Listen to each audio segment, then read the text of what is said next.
যখন direct flight চালু হয়ে যাবে বাংলাদেশ থেকে পাকিস্তান, তখন খরচ হবে 40 থেকে 50,000 টাকা।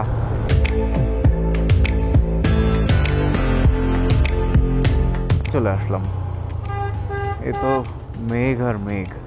ইন্ডিয়াতে মেঘের মধ্যে গেছি, বাংলাদেশে গেছি, পাকিস্তানে না গেলে হবে? আসেন, পাকিস্তানের মেঘে আপনাদেরকে স্বাগতম।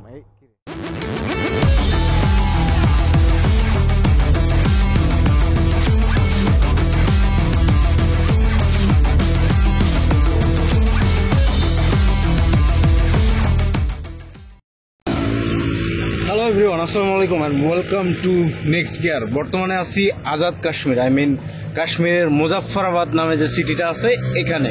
ব্যাড নিউজ দিয়ে আপনাদেরকে শুরু করতে হচ্ছে। এই যে এত সুন্দর কাশ্মীরের এরিয়া, দেখেন একটু আপনাদেরকে দেখাই। ও মাই গড, এত সুন্দর কাশ্মীরের এরিয়া আমরা ঘুরতে পারবো না। কেন ঘুরতে পারবো না সেই বিষয়ে ডিটেলস লাস্ট ভিডিওতে আমরা বলেছি। এখন আমরা এই কাশ্মীর থেকে বেরিয়ে যাচ্ছি, জাস্ট ইনস্ট্যান্ট আসলাম কাশ্মীরের সাইডে, বাট আমাদেরকে ঢুকতে দেওয়া হয় নাই। যাই হোক, বেরিয়ে যেতে হচ্ছে। এনওসি ম্যানেজ করতে পারি নাই বলে ঢুকতে দেওয়া হয় নাই। এনওসি কেন ম্যানেজ করতে পারি নাই, কীভাবে ম্যানেজ করতে পারি নাই, সব লাস্ট ভিডিওতে বলছি, তাই আমি আবার রিপিট করতে চাচ্ছি না। তো এখন এই ক্লান্ত শরীরে মাত্র আসছি হচ্ছে স্কারদু সাইড থেকে, কাশ্মীরের সাইডে ঢুকলাম, বাট ঢুকতে দিল না। এখন এখান থেকে ইসলামাবাদ যেতে হবে। ইসলামাবাদ অলমোস্ট 150 কিলোমিটার, 120 থেকে 140 কিলোমিটার। তো এই পুরা রাস্তাটা আমাকে এখন যেতে হবে এই বাইক রাইড করে। জুম্মার নামাজ মাত্র শেষ হইল, আর এখন টাইম হচ্ছে ঠিক 2:30 পাকিস্তানি টাইমে। তো আমাদেরকে বের হয়ে যেতে হবে, এছাড়া আর কোনো অপশন নাই। আরেকটা অপশন ছিল, নাইলে আবার উল্টা ওই দিকে যেতে হবে, হয় স্কারদুর দিকে উল্টা যেতে হবে, নাহলে এদিকে ইসলামাবাদের দিকে যেতে হবে। তো স্কারদুর দিকে উল্টা যাওয়ার কোনো অপশন নাই বা কোনো কারণ নাই, ওই দিকে পুরো কমপ্লিট করে আসছি আমি। এখন তাহলে আমাকে এদিকেই যেতে হবে। চলেন এগিয়ে যাই, অ্যান্ড বাকি ট্যুরের বিষয়ে আপনাদেরকে আপডেট দিই। চলেন। অনেক দুঃখ ভরাক্রান্ত মন নিয়ে ইসলামাবাদের ম্যাপ লাগাইলাম। 127 কিলোমিটার, 3 ঘন্টা মতন লাগবে যাইতে। এত সুন্দর কাশ্মীর ঘোরা হবে না, দেখা হবে না, এটা আসলে আমি ভাবতে পারতেছি না, নিতে পারতেছি। এই রিসেন্টলি যে যুদ্ধগুলো হয়েছে, এই যুদ্ধগুলো না হইলে কিন্তু এই প্যারাটা ছিল না। শুধুমাত্র এই যুদ্ধ হওয়ার কারণে এখন এই এনওসি ম্যানেজ করো, পারমিশন নাও, ফরেনার্স অ্যালাউড না, ফরেনার যাইতে হইলে গাইড লাগবে। তো অনেক এক্সপেন্সিভ হয়ে যাচ্ছে না তাহলে ব্যাপারটা? এক্সপেন্সিভ আসলে ব্যাপারটা বিষয় না, বিষয়টা হচ্ছে যাইতেই যদি না পারি তাহলে কেমনে কি। যাই হোক, এটা বাদ। কাশ্মীরে হালকা একটু টাচ করছি, কাশ্মীর হালকা একটু ঘুরে যাচ্ছি, এইটাই আপাতত সান্ত্বনা। নেক্সট টাইম যখন সব কিছু ঠিক হয়ে যাবে, পাকিস্তানের ডিরেক্ট ফ্লাইট চালু হবে, তখন আমরা আবার চেষ্টা করব একবার কাশ্মীর ঘোরার জন্য আসার জন্য। বাকি স্কারদু সাইড মোটামুটি যা কমপ্লিট করছি এনাফ। এর থেকে বেশি করতে হলে 30 দিনের বেশি সময় নিয়ে আসতে হবে। একদম ভিতরে যে স্কারদু সাইডগুলো আছে ওইগুলো কমপ্লিট করতে হবে। তো ওইগুলো আসলে আমার অত ইচ্ছা নাই। আমার যেগুলো ইচ্ছা ছিল বা স্বপ্ন ছিল, মেইন স্বপ্ন আমার পূরণ হয়েছে। কারাকোরাম হাইওয়ে এবং স্কারদুর যে সাইডগুলা এবং যে লেকগুলো আমি ভিজিট করতে চেয়েছিলাম, যে পার্কগুলো আমি ভিজিট করতে চেয়েছিলাম, দেওসে ন্যাশনাল পার্ক, সেগুলো আমি ভিজিট করতে পারছি। যাই হোক, এখন আজকের ভিডিওতে আমি কিছুটা আপনাদের খরচের আইডিয়া দিয়ে দিব।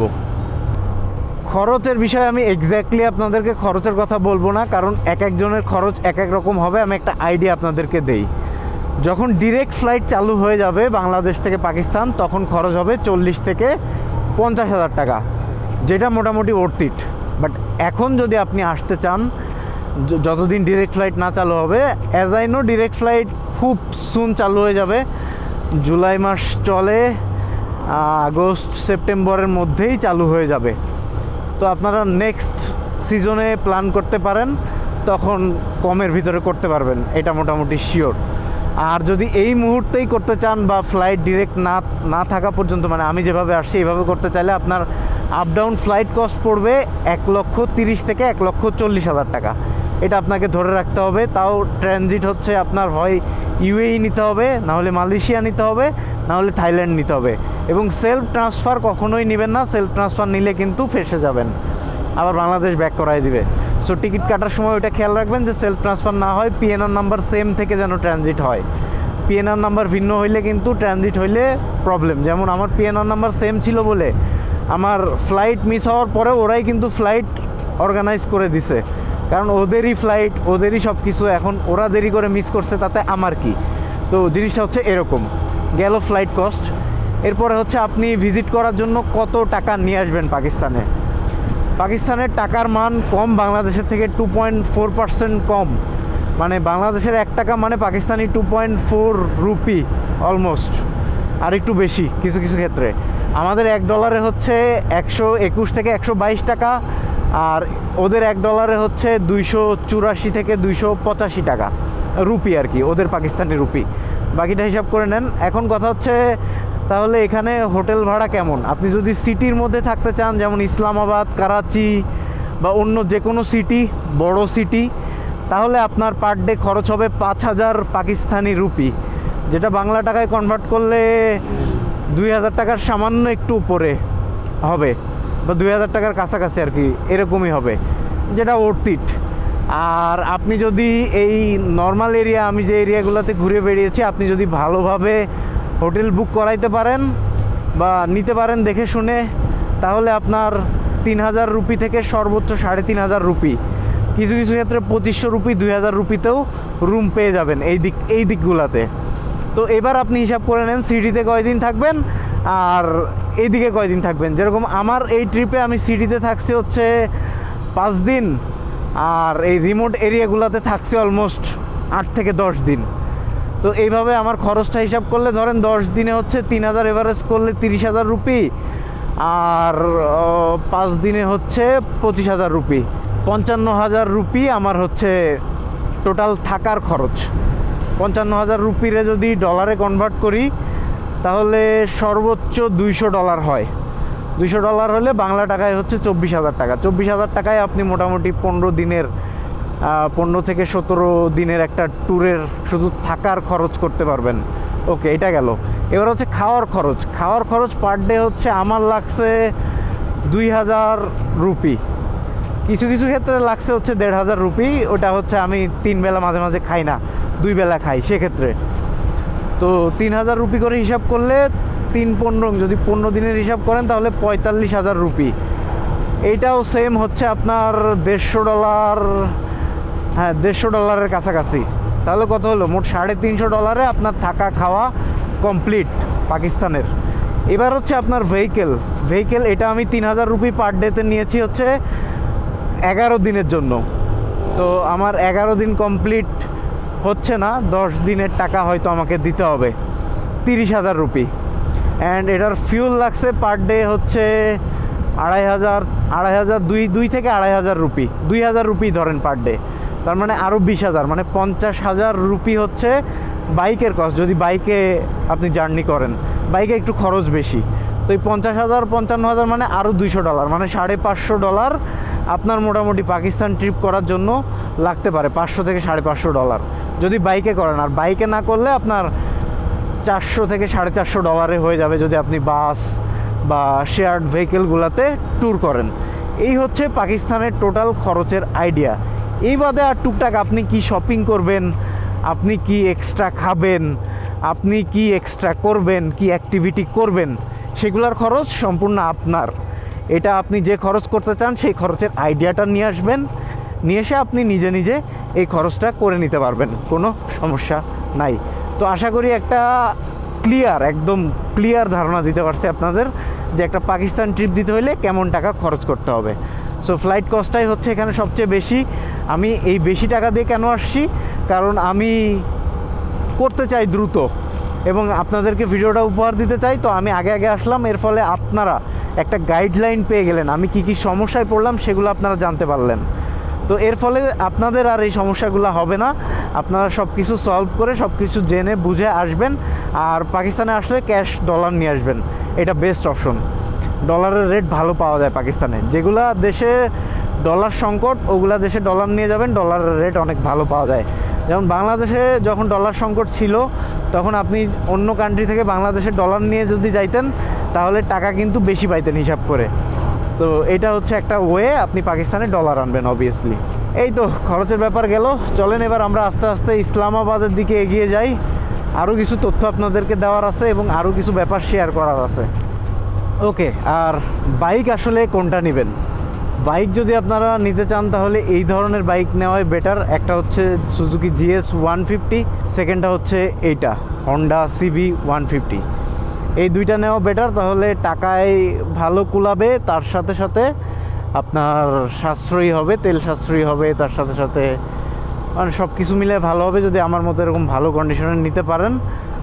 যদি কেউ আসেন, আমি ডেসক্রিপশনে যেখান থেকে নিছি তাদের রেন্টাল লোকেশন আমার পরিচিত, এরা আমি দিয়ে দিচ্ছি, আপনারা ওদের থেকে বার্গেইন করে অবশ্যই নিয়ে নিতে পারবেন, সমস্যা নেই। এক, দুই হচ্ছে এই কি ধরনের হেলমেট আপনারা ইউজ করতে পারেন। যেমন ধরেন আমি যে হেলমেটটা ইউজ করতেছি এটা হচ্ছে এই যে দেখেন মাই হেলমেট। সম্পূর্ণ এই ট্যুরের জন্য এই হেলমেটটা আমাকে দেওয়া হয়েছে রেসার ইন্টারন্যাশনাল থেকে, এবং হেলমেটটা বেশ ভালো পারফর্ম করলো কোনো রকম কোনো সমস্যা ছাড়া। হেলমেটটা ভারী, বাট আমার জন্য ভালো ভারী হওয়াতে, কারণ এই ক্যামেরা লাগাইলে আমার এই ভারী জিনিসটা আর ফিল হয় না। এক, দুই হচ্ছে হেলমেটে অবভিয়াসলি এই যে দেখেন সানভাইজর থাকতে হবে। সানভাইজর না থাকলে আপনি যখন স্কার্দুর দিকে বা পাহাড়ের দিকে রাইড করবেন, তখন সূর্য যখন হঠাৎ করে আসবে তখন আপনার এই সানভাইজরটা হেল্প করবে। অপোজিট থেকে পাহাড়ের কোনাকাঞ্চি থেকে সূর্য হঠাৎ করে ডিরেক্ট চোখে আলো মারে। এমনও হয় আপনি শুধুমাত্র আমি যে সানগ্লাস পরে আছি বা শুধুমাত্র এইটা দুইটার একটাতে কাজ করে না, তখন আপনার দুইটাই লাগবে। আপনার সানগ্লাস আছে, যায় আসে না, আপনার এটা লাগবেই। সানভাইজারওয়ালা একটা হেলমেট আমার ট্রাই করবেন। আর মাই হেলমেট সম্বন্ধে একটু বলতে চাই, যেহেতু পুরা ট্যুর জুড়ে আমি ইউজ করছি। মাই হেলমেটের প্যাডিং কোয়ালিটি 100তে 100, খুবই ভালো ভালো, মানে প্যাডিংয়ের সফটনেসটা বেশ ভালো লাগছে আমার কাছে। তারপরে হেলমেটের সার্টিফিকেশনটা অবভিয়াসলি ভালো, 22.06, একদম লেটেস্ট সার্টিফিকেশন যেটা দরকার। এবং হেলমেটের লুকস দেখেন, কোনো দিক থেকে খারাপ বলতে পারবেন না। হেলমেটটাকে সুন্দর, স্পয়লার আছে পিছনে, সামনে আমি আবার ভাইজরের সাথে পিন লক নিয়ে আসছি, কারণ ঠান্ডার মধ্যে যদি আপনি আবার পিন লক না লাগায় নিয়ে আসেন তাহলে কিন্তু সমস্যা হবে, যে নিঃশ্বাস নেবেন সাথে সাথে ঘোলা হয়ে যাবে। বাট আমি এই যে পিন লক লাগাই আনছি, এবং এই ভাইজরের পিন লক সাপোর্টেড। তার সাথে সাথে যারা চশমা পরেন তাদের জন্য চশমার গ্যাপ এই হেলমেটে রয়েছে। সো সব মিলিয়ে ওভারঅল মাত্র 6,000 টাকা, মানে দুইটা মডেল এটার আছে। একটা হচ্ছে 6,000 টাকা আমি যেটা নিয়ে আসছি, আর একটা আছে 6,500 টাকার, ওইটার স্পয়লারটা আর একটু সুন্দর। তো এত কম বাজেটের মধ্যে এত সুন্দর হেলমেট আপনারা আর পাবেন না, এই আর কি। সো চাইলে আপনারা মাই হেলমেট কিনতে পারেন, বিভিন্ন শপেই পাওয়া যাচ্ছে, অ্যাভেলেবেল আছে।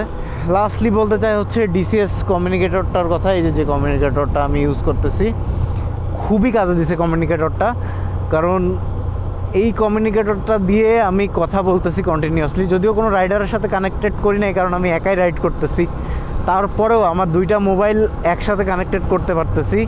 তার সাথে এটাতে মেশ কানেক্টিভিটি রয়েছে, একসাথে অনেকগুলো রাইডার, মনে হয় 24টা না 28টা রাইডারের সাথে কানেক্ট করা যায়, মেশ থাকতে হবে তাদেরও। এবং নর্মাল ব্লুটুথ কানেক্টিভিটি 6টা করতে পারবেন যে কোনো কমিউনিকেটরের সাথে। তার সাথে সাথে এই যে দুইটা ডিভাইসই আমার কানেক্টেড থাকে ব্লুটুথে, যেটাতেই কল আসুক না কেন আমি রিসিভ করতে পারি এটা দিয়ে, এই DCS-এর কমিউনিকেটরটা দিয়ে। কমিউনিকেটরটা ভালো বাজেটের মধ্যে, মানে মেশ কমিউনিকেটর এত কম দামে আপনারা পাবেন না। তো কমিউনিকেটর কিনতে হলেও আপনারা DCS-এ যোগাযোগ করতে পারেন, ওখান থেকে পেয়ে যাবেন। আর এই ট্রিপে DCS আমার পার্টনার ছিল, তাই DCS-এর অনেকগুলো প্রোডাক্ট আমি ইউজ করছি, যার মধ্যে অকটেন বুস্টার খুব ভালো কাজে দিছে আমাকে। মোটামুটি পাহাড়ে উঠছি, কিছু কিছু জায়গায় তো বাইক উঠতেছিলই না। তারপরে পেট্রোল বা অকটেন কোয়ালিটিটা আরেকটু বৃদ্ধি করছে। আর তার সাথে সাথে DCS-এর উইন্ড ব্রেকার এবং DCS-এর রেইনকোটটা সবচেয়ে বেশি কাজে দিছে ভাই। লাস্ট দিন তো বোকামি করে ওয়াটার ক্রসিংগুলোতে আমি রেইনকোটটা পরি নাই, যদি পরতাম আমার পায়ে এক ফোঁটা পানি ঢুকতো না। রেইনকোটের সাথে আমার জুতা কিন্তু ওয়াটারপ্রুফ, তারপরে উপর দিয়ে তো পানি ঢুকে যায়, কিন্তু আমি যখন রেইনকোটটা পরে নিব না, উপর দিয়েও আর পানি ঢুকতেছিল না। তো এইটা আমার কাছে ভালো লাগছে। এটা কি টানেল? না, এটা টানেল না, ছোট্ট একটা জাস্ট ল্যান্ডস্লাইডিং হয়ে যাতে মাথার উপরে না পড়ে, সেটার জন্য এটা দেওয়া। তো এই হচ্ছে ব্যাপার। আমি চেষ্টা করতেছি কিছু কিছু টিপস দিয়ে দেওয়ার জন্য ইসলামাবাদ যাওয়ার মধ্যে, যেহেতু আমার রাইড শেষ মোটামুটি। আর ইসলামাবাদ গিয়ে আমি খাওয়া দাওয়ার ভিডিওগুলো করব। আর আমার ফ্লাইটের টিকিটটা একটু কাটতে হবে আমাকে। এই সামনে বাইক রেখে এই যে গুড বাই দিয়ে দিচ্ছে bank of Azad Jammu and Kashmir. Good bye. Kashmir থেকে তাহলে বের হয়ে গেলাম। কিচ্ছু করার নাই, জাস্ট কাশ্মীর টাচ করতে পারছি, আর কিচ্ছু করতে পারি নাই। কাশ্মীরে একটা ছবি তুলতে পারছি মাত্র। কোনো ঘোরার জায়গায় তো যাই নাই কাশ্মীরে, তো ছবি আর কি তুলবো? ছবি তুললে তো তোলাই যায় রাস্তায় অনেক, কিন্তু কি আর তুলবো? একটা খালি আই লাভ কাশ্মীর এটার সাথে একটা ছবি তুলতে পারছি, দ্যাটস ইট।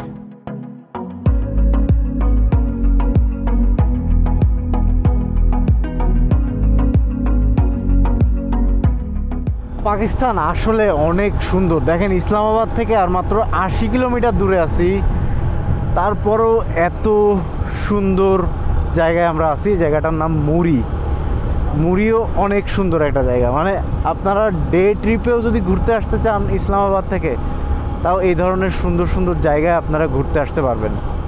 যাই হোক, আমরা ফ্লাইটের টিকিটটা কাটার জন্য ফোন দিয়েছিলাম বাংলাদেশে আমাদের রিজভি ভাইয়ের কাছে। তো রিজভি ভাই আমার টিকিটটা কেটে দিল, বাট শর্ট নোটিসে শর্ট টাইমে ডিসিশন নেওয়ার কারণে টিকিটের প্রাইস একটু বেশি পড়তেছে। যেমন আমার টিকিটের প্রাইস যদি আবার আমি করাচি থেকে আবার টিকিট কাটি, তাহলে আমার টিকিটের প্রাইস পড়বে 62,000 টাকা, 62 থেকে 63,000 টাকা। বাট আমার এখান থেকে করাচি যাইতেই খরচ হয়ে যাবে আপনার 10 থেকে 12,000 টাকা। আবার একদিন নষ্ট হবে, একদিন নষ্ট ধরেন আরও 5,000 টাকা, তার মানে 15,000 টাকা। এইটা গেল। আর আর আর আছে হচ্ছে লাহোর থেকে সেম প্রাইস, ইসলামাবাদ আর লাহোরের প্রাইস সেম। আর ট্রানজিট হচ্ছে 1 ইউএই থেকে, 2 হচ্ছে থাইল্যান্ড থেকে, আর 3 হচ্ছে মালয়েশিয়া থেকে। যেখান থেকেই দেখি না কেন এখন শর্ট নোটিসে যেটা আসতেছে সব 1 লক্ষ টাকার উপরে ফ্লাইট কস্ট। এখন আবার যদি আমি 4-5 দিন মানে 6-7 দিন পরে টিকিট কাটি, তাহলে অ্যাজ ইউজুয়াল যেটা 65,000 টাকা আসতেছে ইসলামাবাদ থেকে, 65,000 67,000 টাকা আসতেছে রেগুলার যেটা ফেয়ার ওইটা। বাট আমার 1 সপ্তাহ পাকিস্তানে থাকতে খরচ হবে হচ্ছে ধরেন পার ডে সিটি এরিয়াতে থাকলে তো 5,000 রুপি করে। তো ওই হিসাব করলে যা হচ্ছে ধরেন 1 সপ্তাহ টাকা এক্সট্রা দিয়ে আমার টিকিটটা কাটা হয়ে গেল। তো আমি টিকিট কাটছি হচ্ছে 80,000 টাকা দিয়ে। কিছু করার নাই, আমি কালকের টিকিটই কেটে ফেলছি। জাস্ট কি করব, আমার তো আর ঘোরা হচ্ছে না এদিকে, ঢাকায় ফিরে যাচ্ছি। আর এরপরে আবার সেকেন্ড ট্রিপে সেকেন্ড কান্ট্রির ভিসা যেটা করা আছে, মালয়েশিয়ার ভিসা করা আছে, ওই দিকের কয়েকটা কান্ট্রি একসাথে ঘুরে আসবো। ওই দিকে গেলে ওই খরচ একই রকমই হবে, ফ্লাইট কস্টটা খালি খরচ হবে, তাছাড়া বাকি কোনো খরচ নেই। ওই ট্রিপে ওইটা নিয়ে আলোচনা করবো। আপাতত টিকিট কাটা কমপ্লিট করে ফেললাম, আর আমরা এখন একটা সিটির মধ্যে দিয়ে পার হলাম আর কি। এই দুপুর 3টার সময় মেঘের দেখা। বৃষ্টি না হোক, মেঘ দেখি, সমস্যা নাই। এই দেখেন গাছের উপরেই মেঘ, একদম ক্লোজ কল দিচ্ছে মেঘে।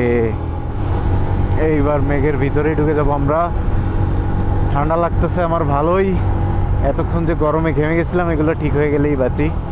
চলে আসলাম। এ তো মেঘ আর মেঘ, নিচে পর্যন্ত মেঘ। বৃষ্টি হবে নাকি?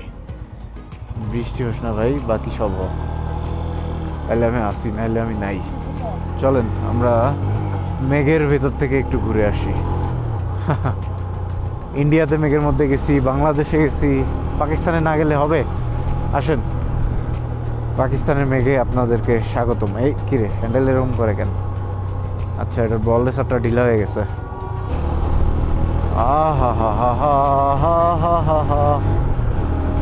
গানও পারি না যে একটা গাবো, আর আমার গলায় গান শুনলে কেউ আর আমার চ্যানেলে থাকবে না, সব আনসাবস্ক্রাইব করে চলে যাবে। এ তো বৃষ্টি 1-2 ফোঁটা পড়তেছে ভাই। লাইভ মেঘ থেকে বৃষ্টি দেখবো নাকি? না না না না না, আমি দেখতে চাই না বৃষ্টি। ফাঁকা হয়ে যাও। হ্যাঁ, ফাঁকা হয়ে গেছে। কিন্তু বৃষ্টির মনে হয় একটা চান্স আছে, না হইলে ভালো হয়, হইলে খুব অবস্থা খারাপ হবে আর কি। আবার থেমে সব কিছু রেডি করা, ফ্লাইটের টিকিট সব রেডি, কিছু পাকিস্তান থেকে মার্কেট করতে হবে। এত মেঘ তো শেষই হয় না, এই অন্ধকার হয়ে যাইতেছে। এখানে যদি বৃষ্টিও আসে, রক্ষা পাওয়ার তো কোনো ওয়ে নাই। Islamabad or V53 kilometres. Islamabad থেকে মাত্র 50 কিলোমিটার এইদিকে আসলে এত সুন্দর ভিউ মানুষ দেখতে পাবে। আবার একটু পরে গরম পাবো, মানে এই পাকিস্তান ট্রিপটাতে একবার গরম একবার ঠান্ডা, একবার গরম একবার ঠান্ডা, এরকম করতে করতে করতে করতে করতে করতে অবস্থা খারাপ। তারপর আলহামদুলিল্লাহ এখনো পর্যন্ত অসুস্থ হই নাই, আল্লাহর অশেষ রহমতে বলতে পারেন।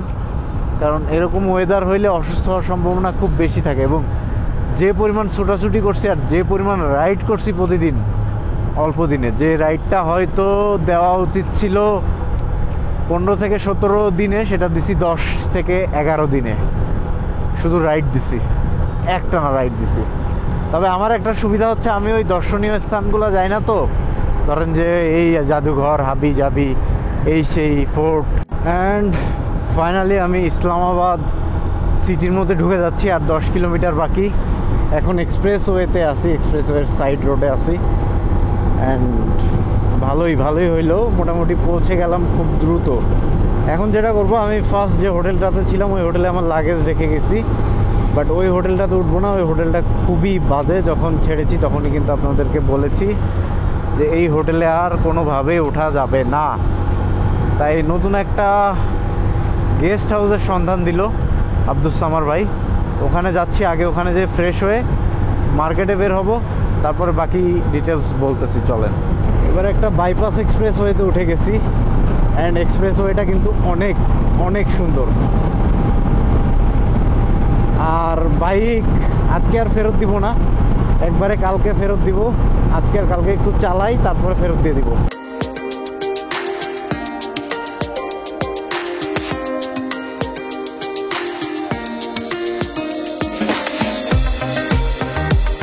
অবশেষে এসে পৌঁছাইলাম হোটেলে, but bad news, good news নাই কোনো।